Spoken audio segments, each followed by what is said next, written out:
Hello दोस्तों, आशा करता हूँ कि आप सभी लोग अच्छे होंगे। तो पिछले एपिसोड में हमने देखा था कि सियोंग ने सोही और डोल्सो को जंगल में पकड़ लिया था, जिसके बाद वो डोल्सो को मारने जाता है, लेकिन वो उसे छोड़ देता है और उससे बोलता है कि यदि वो मैडम सोही के साथ रहना चाहता है तो उसे उत्तर की तरफ जाकर सेना में ज्वाइन होना पड़ेगा, और यदि उसने सेना में अच्छे से काम किया और उस मेडल को हासिल कर लिया तो वो उसे एक्सेप्ट कर लेगा। जहाँ उसकी ये बात सुनकर डोल्सो खड़ा हो जाता है। वहीं सीन शिफ्ट होता है और हम लेडी को देखते हैं जो कि अपने रूम में तैयार हो रही होती है, जहाँ उसे उसकी सर्वेंट बोलती है कि मैडम जनरल क्वाक घर आ गए हैं। जो सुनकर लेडी बोलती है कि ठीक है, मैं समझ गई। जो बोलकर वो जनरल के पास आ जाती है, जहाँ वो जनरल को बोलती है कि आप कई दिनों के बाद नॉर्थ से आए हैं। जहाँ जनरल उसे बोलता है कि माय लेडी, मैं थोड़ा थका हुआ फील कर रहा हूँ, इसलिए हम लोग कल बात करते हैं। जो बोलकर वो वहाँ से चले जाता है। जहाँ पर यह सुनकर लेडी उदास हो जाती है, जहाँ उसे जनरल के पास से शराब की गंध आती है। वहीं सीन शिफ्ट होता है और हम मेंशन में सोही को देखते हैं जो कि रात में जो कुछ हुआ उसे याद कर रही होती है, जहाँ उसे डोल्सो की फिक्र होती है। तभी उसके रूम में सुरीन आ जाती है जो सोही से बोलती है कि क्या तुम सारी रात से रो रही हो। जिसके बाद सुरीन बोलती है कि मुझसे सियोंग मिलने आया था और उसने मुझसे पूछा कि क्या मैं तुम्हारे और डोल्सो के बारे में जानती हूँ, तो मैंने उसे सब सच बता दिया। जो सुनकर सोही बोलती है कि डोल्सो का क्या हुआ, जहाँ सुरीन उसे बताती है कि सियोंग ने उसे छोड़ दिया है, लेकिन उसकी एक शर्त है। जो सुनकर सोही बोलती है कि वो क्या है, तो सुरीन बताती है कि डोल्सो को मिलिट्री में ज्वाइन होना पड़ेगा और वहाँ पर जाकर रहना होगा, और जब डोल्सो एक गवर्नमेंट ऑफिसर बन जाएगा तभी सियांग उसे एक्सेप्ट करेगा। तो मिलिट्री का सुनकर सोही डोल्सो के लिए परेशान हो जाती है। जिसके बाद वो बोलती है कि क्या डोल्सो नॉर्थ की तरफ जाएगा, तो सुरीन बोलती है कि हाँ, लेकिन वो ऐसे ही मिलिट्री में ज्वाइन नहीं होगा। मैं उसे 2 साल तक तलवार कैसे चलाना है इसकी ट्रेनिंग दूंगी। जिसके बाद सुरीन वहाँ से जाने लगती है और जाते समय सोही से बोलती है कि यदि डोल्सो ने दोबारा तुम्हारे साथ ऐसा करने की कोशिश करी तो तुम दोनों मारे जाओगे। वहीं सोही डोल्सो के बारे में सोचती है और बोलती है कि क्या वाकई में डोल्सो मिलिट्री में जाने वाला है। जिसके बाद सीन शिफ्ट होता है और हम उस छोटी बच्ची को देखते हैं जहाँ वो घर में घूम रही होती है। तभी वो देखती है कि योरम अपने सफर से वापस आ गई है, जहाँ पर योरम उसे देखकर उस छोटी बच्ची को गले लगा लेती है। तभी वहाँ पर डेकाचुन भी आ जाता है, जहाँ वो बोलता है कि योरम, मुझे तुम पर बहुत ही गर्व हो रहा है कि तुम इतनी दूर तक सफर करके आ गई हो और इसके लिए तुम्हें ढेर सारे गिफ्ट दिए जाएंगे।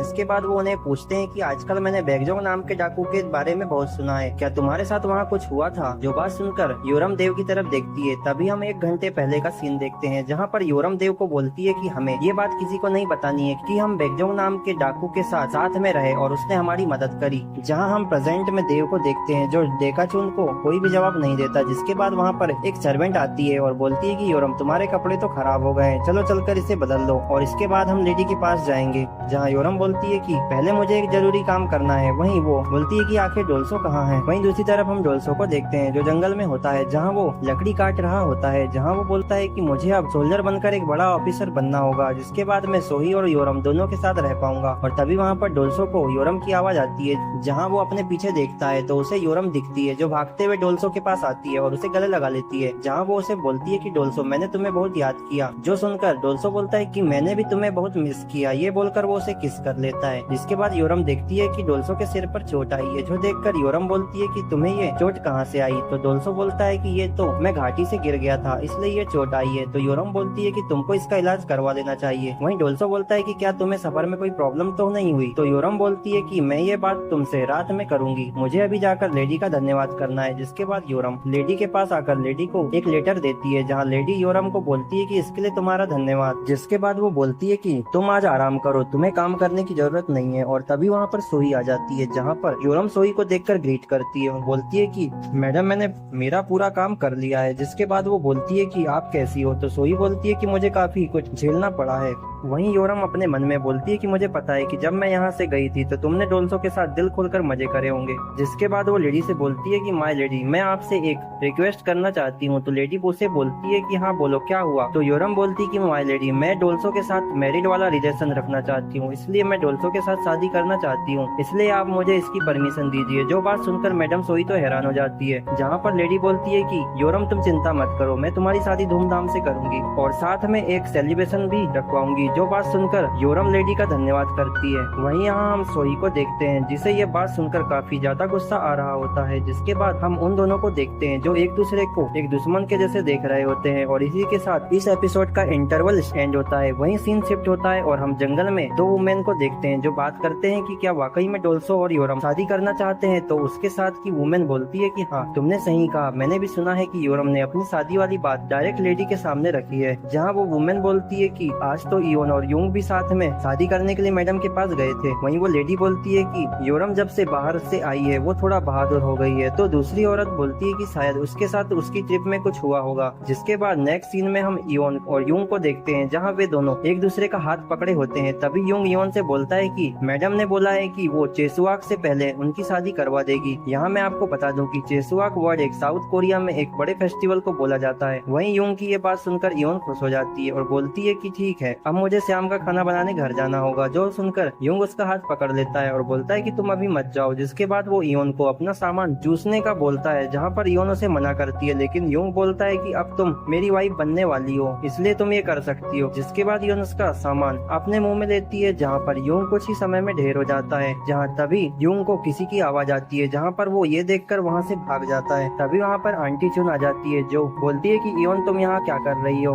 और तुम यहाँ पर छिप क्यों रही हो। जिसके बाद आंटी चुन देखती है कि इयोन के मुंह में व्हाइट सा कुछ लगा है, जहाँ वो बोलती है कि क्या तुमने कुछ खाया है। जो सुनकर इयोन बोलती है कि नहीं आंटी, ऐसा नहीं है। जिसके बाद आंटी बोलती है कि तुम रहने दो, मुझे सब पता है कि तुम यहाँ पर क्या कर रही थी। वहीं दूसरी तरफ हम यूंग को देखते हैं, जहाँ वो पास से ही उनकी सारी बातें सुन रहा होता है। जिसके बाद सीन शिफ्ट होता है और हम मेंशन में योरम को देखते हैं, जहाँ पर वो मेंशन में काम कर रही होती है। वहीं वो लेडी की बात याद करती है, जहाँ लेडी ने योरम से बोला था कि क्योंकि यूंग तुमसे बड़ा है इसलिए उसकी शादी पहले होगी और उसके बाद तुम्हारी। जो बात सुनकर योरम बोलती है कि क्या लेडी हम दोनों एक साथ एक ही दिन शादी कर सकते हैं। तो लेडी उसे बोलती है कि हाँ, ऐसा भी हम कर सकते हैं। जहाँ तभी सोही की आवाज आती है, जो बोलती है कि नहीं, ऐसा नहीं हो सकता। वहीं सोही की यह बात सुनकर योरम परेशान हो जाती है। जिसके बाद सोई लेडी से बोलती है कि मॉम, इयोन और यूंग की शादी पहले करनी चाहिए, उसके बाद हम योरम के बारे में डेट डिसाइड करेंगे। जहां सोई की ये बात सुनकर लेडी बोलती है कि सोई ठीक बोल रही है, हमें ऐसा ही करना चाहिए। जहां ये बात सुनकर योरम सोई के ऊपर गुस्सा हो जाती है और उसे मन ही मन गाली देने लगती है। जिसके बाद वो सोई के सामने नील डाउन हो जाती है और बोलती है कि मैडम आप ऐसा ना करें। तो सोई बोलती है कि क्या वैसे डोल्सो तुम्हारे साथ शादी करना चाहता है या नहीं। तो योरम बोलती है कि हाँ, यकीनन वो ऐसा करना चाहता है, वो मुझे बहुत पहले से ही लव करता है। जो बात सुनकर सोई बोलती है कि तुम्हें डोल्सो से दोबारा पूछना चाहिए, क्योंकि मुझे लगता है कि वो ऐसा नहीं करने वाला है। जो सुनकर योरम परेशान हो जाती है। जिसके बाद सोई वहाँ से चले जाती है। वहीं नेक्स्ट सीन में हम रात में एक खलियान में डोल्सो और योरम को देखते हैं, जहाँ पर वे दोनों लोग एक दूसरे के बाहों में हाथ डाले सोए होते हैं। जहाँ तभी डोल्सो योरम से बोलता है कि क्या हम हमारी शादी को कुछ टाइम के लिए रोक सकते हैं। तो योरम उसे बोलती है कि तुम ऐसा क्यों बोल रहे हो। तो डोल्सो उसे बताता है कि क्योंकि मुझे अपनी सेवा मिलिट्री में देना है और वहाँ पर एक ऑफिसर बन के मेडल लेना है। जो सुनकर योरम बोलती है कि तुम सडनली मिलिट्री में क्यों जा रहे हो। जहाँ योरम अपने मन में सोचती है कि लगता है ये मैडम सोही की एक चाल है, वो डोल्सो को बड़ा आदमी बनाकर उससे शादी करना चाहती है। जिसके बाद वो डोल्सो से बोलती है कि बैटल फील्ड में जाना बहुत ही डेंजरस है और वैसे भी हम लोग एक सर्वेंट हैं, इससे क्या होगा यदि तुम वहाँ पर जाओगे तो। जो सुनकर डोल्सो बोलता है तो फिर हमारे बच्चों का क्या होगा, उन्हें भी फिर हमारी तरह बड़े लोगों को बेच दिया जाएगा, ठीक मेरी तरह। जो बात सुनकर योरम भी खामोश हो जाती है। जहाँ वो बोलती है तो फिर ठीक है, मैं भी तुम्हारे साथ नॉर्थ की तरफ चलूंगी, इसलिए चलो हम चलकर पहले शादी की रस्म पूरी कर लेते हैं। तो डोल्सो से मना कर देता है और बोलता है कि योरम मैं तुम्हें वहाँ पर नहीं ले जा सकता, वो जगह बहुत ही डेंजरस है। तो योरम बोलती है कि मैं तुम्हारे साथ कहीं भी जा सकती हूँ। जो सुनकर डोल्सो योरम को किस कर देता है, जहाँ पर योरम बोलती है कि डोल्सो सिर्फ मेरा है। जो बोलकर वे दोनों लोग मजे करने लगते हैं। जिसके बाद योरम उसे अपनी जर्नी की सारी बातें बताती है, साथ ही वो उसे बैकजों के बारे में बताती है। जो सुनकर डोल्सो बोलता है कि मुझे नहीं पता था कि तुम्हारे साथ ये सब भी होगा। जिसके बाद वे लोग वहाँ पर सारी रात मजे करते हैं। वहीं दूसरी तरफ हम जनरल को देखते हैं, जो कि अपने रूम पर होता है। जहाँ तभी उसके रूम के बाहर लेडी आती है, जो देखकर जनरल उसको बोलता है कि माय लेडी तुम बाहर क्या कर रही हो, अंदर आ जाओ। जहाँ पर लेडी जनरल के लिए साथ में कुछ वाइन लाती है। वहीं सीन शिफ्ट होता है और हम मेंशन में सोही को देखते हैं, जो अपने कमरे में होती है। जहाँ वो बोलती है कि मुझे तो डोल्सो से मिलने की परमिशन नहीं है, लेकिन योरम तो बाहर डोल्सो के साथ मजे कर रही होगी। ये सोचकर वो परेशान हो जाती है। तभी वहाँ पर सुरीन आ जाती है, जो बोलती है कि आखिर ये क्या चल रहा है, मैंने सुना कि डोल्सो और योरम शादी कर रहे हैं। जो सुनकर सोही बोलती है कि तुम्हें इस पर ध्यान नहीं देना चाहिए, ये मेरा मैटर है। तो सुरीन बोलती है कि क्यों, मैं क्यों नहीं ध्यान दे सकती हूँ, और तुम आखिर एक सर्वेंट के साथ कैसे कॉम्पीट कर रही हो। जहाँ पर सुरीन डोल्सो के ऊपर गुस्सा करके जाने लगती है, जहाँ वो बोलती है कि मैं उस कमीने डोल्सो को नहीं छोड़ूंगी। जहाँ पर ये देखकर सोही उसे रोक लेती है और बोलती है कि मैं डोल्सो को अपनी पावर से उससे छीन लूंगी, इसलिए मैं चाहती हूँ कि तुम मेरे बीच में मत आओ। जो सुनकर सुरीन बोलती है कि ठीक है, मैं तुम्हारे बीच में नहीं आऊंगी। जो बोलकर वो उसके कमरे से चले जाती है, जहाँ वो बोलती है कि आखिर डोल्सो जैसा सीधा दिखने करने वाला आदमी इतना कमीना कैसे हो सकता है। जिसके बाद वो बोलती है कि डोल्सो को तो मैं ट्रेनिंग में देख लूंगी। तभी सीन शिफ्ट होता है और हम मेंशन में लेडी को देखते हैं जो कि जनरल को वाइन सर्व कर रही होती है, जहाँ वो बोलती है कि क्या आप फिर से नॉर्थ की तरफ जाएंगे। तो जनरल बोलता है कि हाँ मुझे जाना होगा।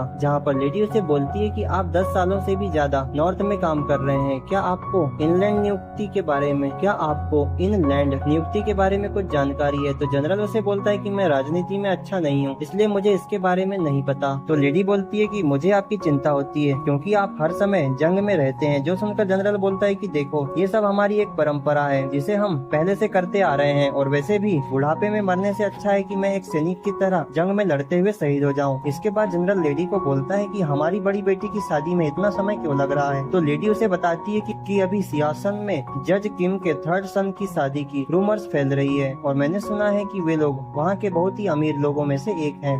जो बात सुनकर जनरल बोलता है कि साल के एंड होने से पहले हमें एक समारोह आयोजित करना होगा। जिसके बाद लेडी बोलती है कि जनरल मैं यहाँ पर ये सब सुनने नहीं आई हूँ। ये बोलकर वो जनरल के पास आकर उसका हाथ पकड़ लेती है, जहाँ वो बोलती है कि माय लॉर्ड मुझे आपकी बहुत याद आई। जो सुनकर जनरल बोलता है कि क्या तुम्हारी बात एंड हो गई। जो सुनकर लेडी बोलती है कि हाँ माय लॉर्ड। तो जनरल बोलता है कि ठीक है तो फिर तुम यहाँ से जा सकती हो, मुझे कल निकलना है इसलिए मैं थोड़ा आराम करना चाहता हूँ। जो सुनकर लेडी निराश हो जाती है और मायूस होकर वहाँ से जाने लगती है और इसी के साथ ये एपिसोड एंड हो जाता है। तो मिलते हैं नेक्स्ट एपिसोड में।